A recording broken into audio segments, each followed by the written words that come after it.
Միտեղ բարի երեկո, միտեղ բարի լույսի ժողովուրդ, խոսում է ամենայլ հայոց Վարդան Ղուկասյան։ Այսօր հունվարի 28-ն է, Միացյալ Նահանգներում առավոտյան ժամը 9:30 Ասիչ խոսամ էլի չի լինում։ Այս ցայնային հաղորդակցությունը կապված է կոնկրետ բանակ ծառայած չծառայած թեմաների հետ։ Նախ ռազմական ոստիկանությունի աշխատած տարիների, որ գնում էի սրա հետևից, ես մեծահարուստի հետևից, մեծահարուստի հետևից, այսօր կպռնեինք, նոր կպռնեինք, կբերեինք,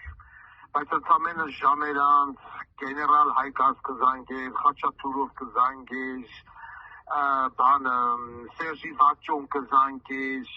վերահսկողության պետ Հովհաննես Հովհաննիսյանը, Հովսեփյանը, ինչ ոզի տղա, ադի կզանգեր, ու սաղ ինք թողային, այդ սաղ մեծահարուստների երեխեքին, ես կպռնեի, իրանք թողային, ես կպռնեի, իրանք թողային, դե ինչ են էին, Վովային ասում էին, Վովանը թողում էր, վերևի սկսեին, բանակ ծառայելը պանոց չէր։ Ես համար եմ ասում, սելի երիտասարդներ, գնացեք բանակ, չգիտեք, վաղը մսոր կյանքը ոնց ալնելու, դեր որ մի ինգերը, որ մի բարեկամը, կարող ուզենա դառնա պրեզիդենտ,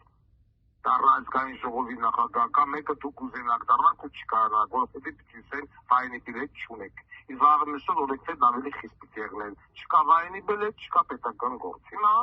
սա խելը հարձակել են են տաշրի աղբոր տղուները, եթե չեմ սխալվում նարեկ անունը, նա բանակ չի ծառայել։